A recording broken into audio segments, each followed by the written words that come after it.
Hello friends, welcome to my channel one step to success. आप सभी का बहुत बहुत स्वागत है।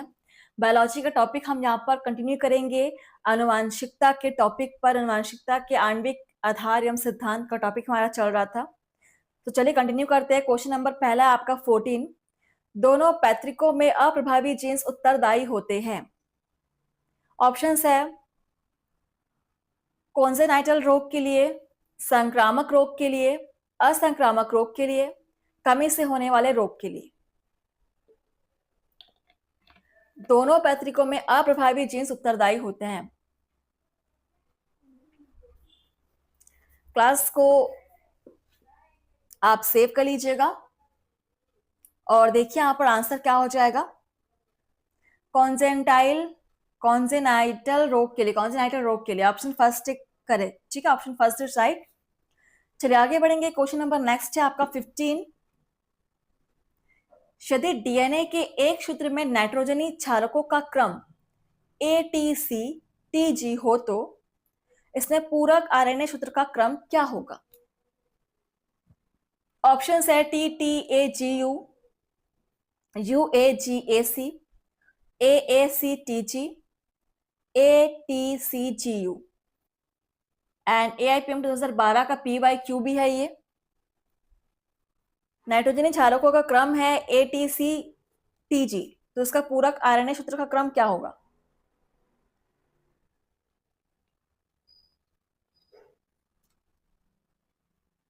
चलिए आंसर करेंगे।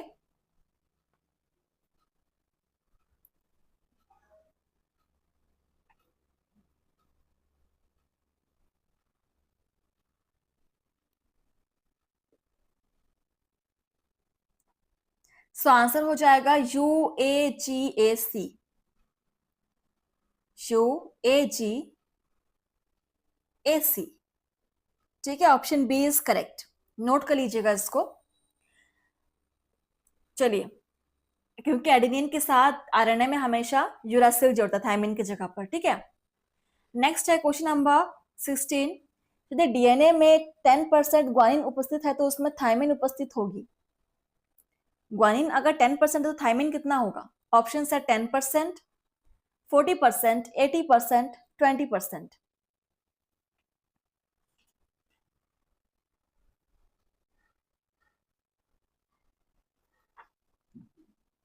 अगर डीएनए में 10% ग्वानिन है तो थायमिन कितना परसेंट होगा। 40%। Option B is correct. ठीक है, नेक्स्ट है क्वेश्चन नंबर 17। निम्नलिखित में से किस एक में डीएनए के भीतर विलोमानुक्रमी अनुक्रम दर्शाया गया है। इसको ध्यान देंगे अच्छे से, ऑप्शंस को देखिए। और ये पूछा गया आपका AIPMT 2012 में, PYQ भी है ये। ठीक है, देखिए चारों ऑप्शंस को, किसमें डीएनए के भीतर विलोमानुक्रमी को दर्शाया गया है।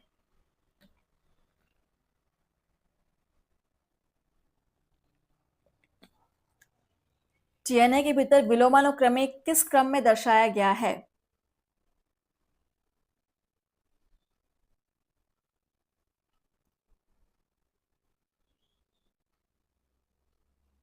आंसर बहुत ही क्लियर है। जी के साथ हमेशा सी जुड़ता है बिल्कुल, और ए के साथ टी। तो यहां पर ए के साथ ए जुड़ा हुआ है, बिल्कुल नहीं होगा। ए के साथ सी नहीं जुड़ता, ए के साथ ए भी नहीं जुड़ता, तो ऑप्शन बचा केवल फर्स्ट। देखिए, जी के साथ सी, ए के साथ टी, टी के साथ ए और सी के साथ जी। बिल्कुल ऑप्शन फर्स्ट इज करेक्ट। ठीक है, आई होप आप लोग समझ पा रहे होंगे। नेक्स्ट है क्वेश्चन नंबर 18। देखिए, एक सामान्य दृष्टि वाला व्यक्ति जिसके पिता वर्णांध थे, ठीक है, एक ऐसी स्त्री से विवाह करता है जिसके पिता भी वर्णांध थे। इस व्यक्ति को प्रथम संतान के रूप में एक पुत्री प्राप्त होती है। इस बच्चे के वर्णांध होने की कितनी संभावना है। वर्णांध मतलब कलर ब्लाइंड। मम्मी और पापा दोनों के ही पिता वर्णांध थे, लेकिन दोनों नॉर्मल हैं और उनकी पहली संतान है, एक पुत्री है, तो संतान के वर्णांध होने की संभावना कितनी होगी। AIPMT 2012 PYQ।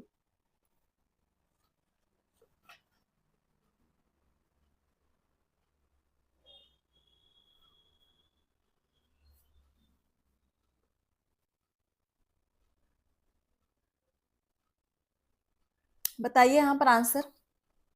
सो यहाँ पर 0% होगी, ठीक है, संभावना 0% होगी। सो चलिए option B is correct. Next question देखिए, 19 नंबर क्वेश्चन, डीएनए के एक घुमाव में होते हैं न्यूक्लियोटाइड्स के 5 जोड़े, न्यूक्लियोटाइड्स के 10 जोड़े, न्यूक्लियोटाइड्स के 20 जोड़े, न्यूक्लियोटाइड्स के 40 जोड़े। डीएनए के एक घुमाव में। डीएनए का पूरा स्ट्रक्चर आपको अच्छे से याद होना चाहिए।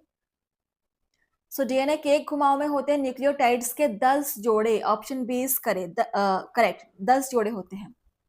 क्वेश्चन नंबर 20, मेंडल द्वारा लिए गए 7 विपरीत लक्षण कितने गुणसूत्रों पर उपस्थित थे? 4, 5, 7 या 14? और ये 7 विपरीत लक्षण क्या क्या है वो भी आपको पता होनी चाहिए। मेंडल द्वारा लिए गए 7 विपरीत लक्षण कितने गुणसूत्रों पर उपस्थित थे? 4। ऑप्शन फर्स्ट इज करेक्ट, 4 गुणसूत्रों पर उपस्थित थे। और हमारा अगला क्वेश्चन है 21, निम्नलिखित में से कौन डीएनए में अनुलेखन इकाई का भाग नहीं है? प्रेरक, समापक, वर्धक, संरचनात्मक जीन। सीबीएसई एआईपीएमटी 2012 का पीवाईक्यू, इनमें से कौन सा डीएनए में अनुलेखन इकाई का एक भाग नहीं है बोला गया है? यह है प्रेरक। प्रेरक यहां पर इसका भाग नहीं है। Option first is correct. 22 number question देखिए, डीएनए द्विगुणन की सेमी कंजर्वेटिव विधि का प्रायोगिक प्रदर्शन किया था। इसको नोट कर लेंगे क्वेश्चन। वॉटसन एवं क्रिक ने, बाउडन एवं पियरे ने, मसेल्सन एवं स्टाहल ने, खुराना एवं निलेनबर्ग ने। किसने डीएनए द्विगुणन की सेमी कंजर्वेटिव विधि का प्रयोग किया था?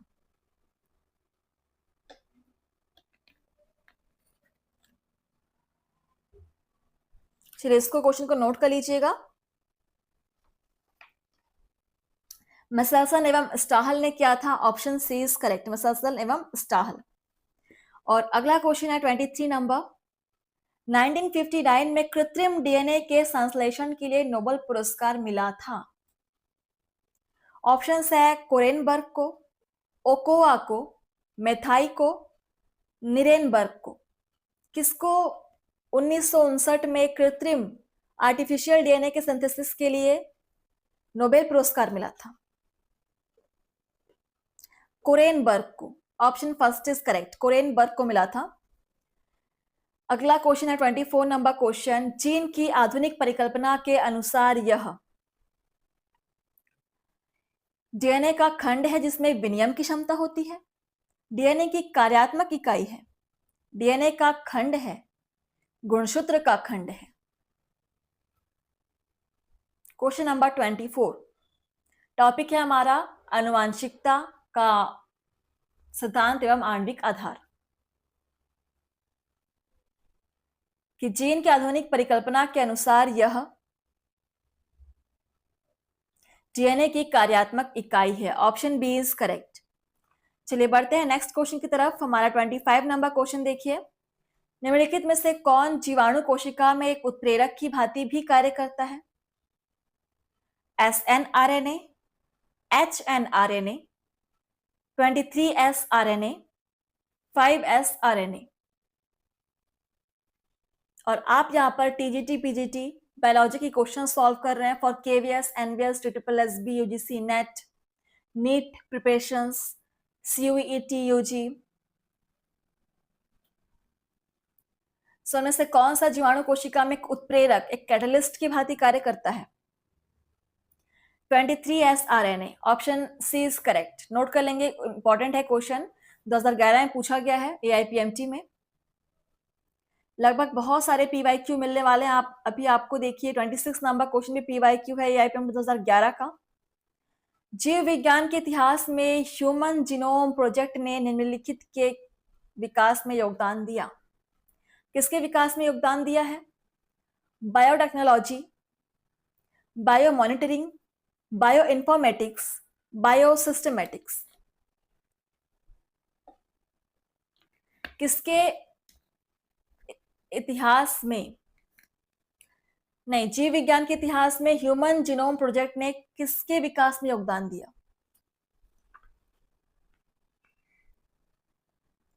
बायो इन्फॉर्मेटिक्स के विकास में योगदान दिया है human genome project. Option C is correct. Question number 27, again आपका 2011 PYQ देख सकते हैं। मनुष्य में युग्मनज कोशिका की निम्नलिखित में से कौन सी दशा में एक सामान्य मादा शिशु जन्म लेगा? सामान्य मादा शिशु। ऑप्शन है 2 X गुणसूत्र, केवल एक Y गुणसूत्र, केवल एक X गुणसूत्र, एक X तथा एक Y गुणसूत्र। तो केवल एक X और केवल एक Y हो नहीं सकता, और एक X और एक Y हो तो क्या होगा? ये आपका पुरुष हो जाएगा, लेकिन मादा के लिए 2 X गुणसूत्र। ठीक है, ऑप्शन फर्स्ट इज करेक्ट। बहुत ही सिंपल क्वेश्चन थे। 28 नंबर क्वेश्चन देखिए, डीएनए पॉलीमरेज एंजाइम की खोज करने वाले थे कॉर्नबर्ग, निरेनबर्ग, वॉटसन या क्रिक। किसने डीएनए पॉलीमरेज एंजाइम की खोज की थी? और डीएनए पॉलीमरेज एंजाइम का क्या फंक्शन है, बताएंगे मुझे?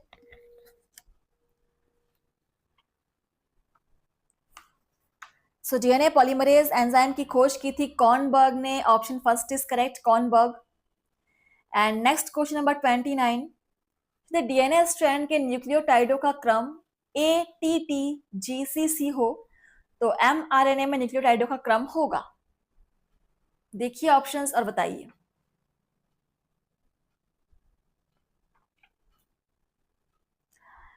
डीएनए में अगर एडेनिन है तो आरएनए में एडेनिन की जगह पर, एडेनिन के साथ थाइमिन की जगह पर यूरासिल जुड़ेगा। तो ए जहां पर है वहां पर यू लगेगा, और टी जहां पर है वहां पर ए लगेगा।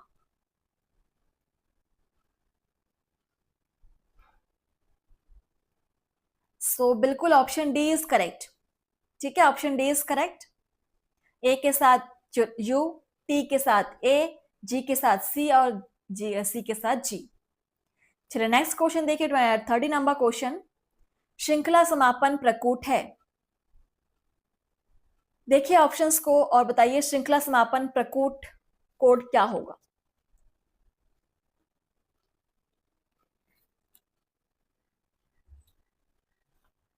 इंपॉर्टेंट है, इसको आप जरूर नोट कर लेंगे। 30 नंबर क्वेश्चन इंपॉर्टेंट है। श्रृंखला समापन प्रकूट UAG UGA UAA, उआग उगा उआ। ठीक है, option D is correct. Question number 31, holandric gene कहां उपस्थित होते हैं? Holandric gene.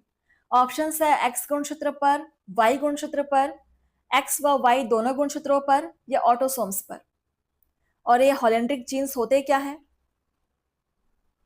इसके बारे में आप सर्च करेंगे। जैसा कि मैंने कहा है कि कुछ क्वेश्चंस आप खुद से सर्च कीजिए तो आप ज्यादा बेहतर, आपको याद रहेगा वो हमेशा।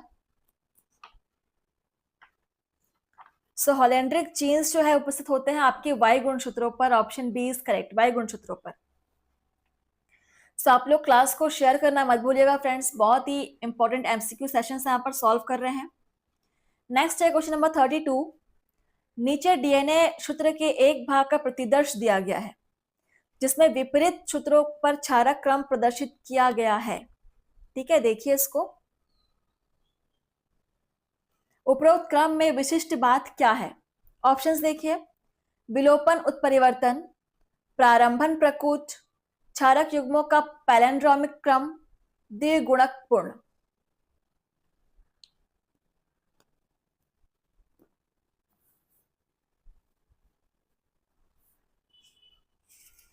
इसको देखिए और बताइए इसमें क्या बात प्रदर्शित की जा रही है ऑप्शंस में से। और 2011 AIPMT का क्वेश्चन भी है ये।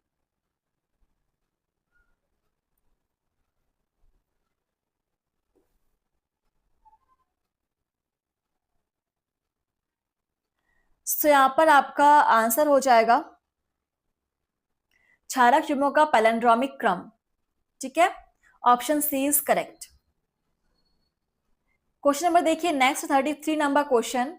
मॉर्गन तथा उनके सहयोगियों द्वारा वंशागति के गुणसूत्रीय सिद्धांत के प्रायोगिक सत्यापन हेतु फल मक्खी अर्थात ड्रोसोफिला मेलानोगास्टर को सर्वाधिक उपयुक्त पाया गया, क्योंकि क्या रीजन था इसको चुनने का? ऑप्शन है, यह अनिषेक जनन द्वारा जनन करती है, एक बार संगम से ही दो युवा मक्खियां उत्पन्न होती हैं, छोटी मादा मक्खी बड़ी नर मक्खी से अलग सरलता पूर्वक पहचानी जा सकती है, यह लगभग 2 सप्ताह में अपना जीवन चक्र पूर्ण कर लेती है।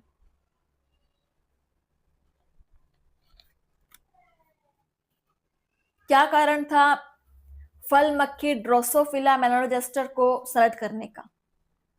मॉर्गन ने क्यों उन्हें सेलेक्ट किया? क्योंकि यह लगभग 2 सप्ताह में अपना जीवन चक्र पूर्ण कर लेती, जिससे उनको एक्सपेरिमेंट करने में सफलता मिली। को बहुत कम टाइम में ही अपना वो लाइफ चक्र पूरा कर ले रहा है। ठीक है, नेक्स्ट है क्वेश्चन नंबर 34। देखिए, लैक ओपेरॉन में सम्मिलित होते हैं केवल 4 नियंत्रक जीन्स, 1 नियंत्रक जीन तथा 3 संरचनात्मक जीन्स, 2 नियंत्रक जीन्स तथा 2 संरचनात्मक जीन्स, 3 नियंत्रक जीन्स तथा 3 संरचनात्मक जीन्स।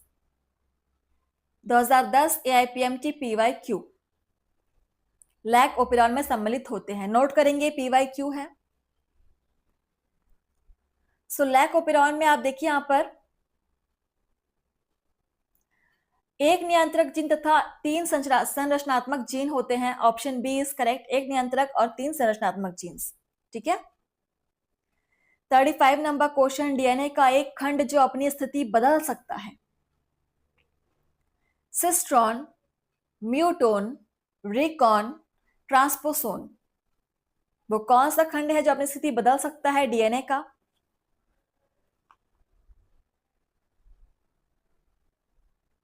ट्रांसपोजोन, डीएनए का वह खंड जो अपनी स्थिति बदल सकता है। Option D is correct. Question number 36। Eukaryote में प्रारंभिक प्रकूट होते हैं। प्रारंभिक प्रकूट, स्टार्टिंग कोडॉन। ऑप्शन है AUG, GUG, UGA, UAG। Starting codon ये है AUG, इसको भी नोट कर लेंगे। AUG आपका प्रारंभिक प्रकूट है। Option first is correct. 37 number question देखिए, मेंडल ने सफेद पुष्प वाले अप्रभावी मटर के पौधे का शुद्ध लाल पुष्प वाले प्रभावी पौधे के साथ संकरण कराया तो प्रथम पीढ़ी में होंगे, क्या होंगे? 50% सफेद फूल व 5% लाल पुष्प वाले पौधे, सभी लाल पुष्प वाले पौधे, 75% लाल व 25% सफेद पुष्प वाले पौधे, या सभी सफेद पुष्प वाले पौधे?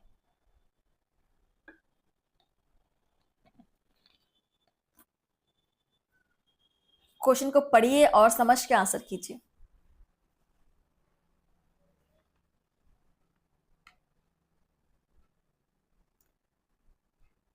मेंडल ने सफेद पुष्प वाले अप्रभावी मटर के पौधे का शुद्ध लाल पुष्प वाले प्रभावी मटर के पौधे के साथ संकरण कराया तो प्रथम पीढ़ी में होंगे सभी लाल पुष्प वाले पौधे, क्योंकि लाल पुष्प वाले पौधे प्रभावी थे तो सारे के सारे लाल पुष्प हुए। ठीक है, जो प्रभावी होगा वही अपना गुण दर्शाएगा। 38 नंबर क्वेश्चन। मेंडल अपने प्रयोगों में सहलग्नता को नहीं पहचान सके, क्योंकि? ऑप्शन है, अनेक गुणसूत्रों को देखना था, उनके द्वारा लिए गए लक्षण भिन्न भिन्न गुणसूत्रों पर स्थित थे, उनके पास शक्तिशाली सूक्ष्मदर्शी नहीं था, उन्होंने केवल शुद्ध पौधे का अध्ययन किया। ये भी आपका एक इंपॉर्टेंट क्वेश्चन है कि क्यों मेंडल अपने प्रयोग में सहलग्नता को नहीं पहचान पाए? क्योंकि उनके द्वारा लिए गए लक्षण भिन्न भिन्न गुणसूत्रों पर स्थित थे। ठीक है, so option B is correct. और हमारा अगला क्वेश्चन है 39 नंबर क्वेश्चन। 9:3:3:1 का अनुपात किस कारण 9:7 में रूपांतरित होता है? ऑप्शंस है, complementary gene, epistatic gene, hypostatic gene, या अनुलिपिक जीन। क्यों ऐसा होता है?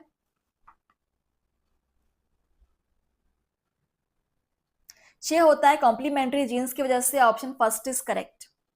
चलिए क्वेश्चन नंबर 40, दिए गए प्रकूट या कोडॉन्स में कौन यूजीसी के समान सूचना को प्रकूट कर सकता है, मतलब कोड कर सकता है। यूजीसी के समान सूचना को और कौन कोड कर सकता है? ऑप्शंस है यूजीयू, यूजीए, यूएजी, यूजीजी। आरपीएमटी 2010 का पीवाईक्यू है, सो बिल्कुल नोट कर लेंगे और मुझे क्लास करने बताएंगे कि आपने कितने क्वेश्चंस यहाँ पर सही किए हैं। ठीक है, देखिए सारे क्वेश्चंस आपको जेनेटिक्स अनुवांशिकता से लिए गए हैं और आगे के सेशंस में भी आपको अनुवांशिकता के ही क्वेश्चंस मिलेंगे, सो पढ़ के आइएगा सेशंस में। तो यूजीसी के समान सूचना को प्रकट कर सकता है यहाँ पर केवल एक ही, और वो है यूजीयू। Option first is correct. Question number 41, एक सामान्य स्त्री जिसके पिता वर्णांध हैं की शादी एक सामान्य पुरुष से होती है और उनके पुत्र होंगे, तो पुत्र कैसे होंगे? 70% वर्णांध, 50% वर्णांध, सभी सामान्य, सभी वर्णांध। आरपीएमटी 2010 पीवाईक्यू। एक सामान्य स्त्री है जिसके पिता वर्णांध हैं और उसकी शादी हुई है एक सामान्य पुरुष के साथ, तो उनके पुत्र कैसे होंगे? 50% वर्णांध होंगे। Option B is correct. चलिए नेक्स्ट है क्वेश्चन नंबर 42,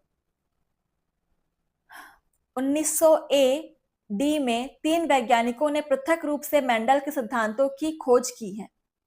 वे हैं डी व्रीज, कोरेंस एवं शर्मॉक, सटन, मॉर्गन एवं व्रीज, एम्वेरी, मैक्लियोड एवं मैकॉटी, बैटनस, बैटसन, पुनेट एवं व्रीज। 1900 एडी में 3 वैज्ञानिकों ने पृथक मतलब अलग अलग रूप से मेंडल के सिद्धांत की खोज की थी, वे कौन थे?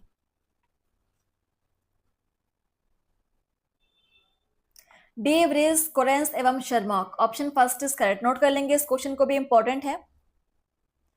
अगला क्वेश्चन नंबर 43 देखिए, मेंडल के एक संकर क्रॉस का जीनोटिपिक अनुपात होता है 1:3, 3:1, 1:2:1, 1:1:1:1। मेंडल के एक क्रॉस का जीनोटिपिक अनुपात, जीनोटिपिक पूछ रहा है, ये होता है आपका 1:2:1। ठीक है, option C is correct. Note कर लेंगे, चाहे फिर आप चाहे तो प्लेलिस्ट पर आप क्लास रिपीट कर सकते हैं, रिवीजन कर सकते हैं, क्योंकि प्लेलिस्ट पर आपको हमेशा अवेलेबल मिलेंगे। और सेशन का लास्ट क्वेश्चन देखिए, दमनकारी या रिप्रेसर प्रोटीन बनती है। ऑप्शन है संरचनात्मक जीन द्वारा, ऑपरेटर जीन द्वारा, नियंत्रक जीन द्वारा, रिप्रेसर जीन द्वारा।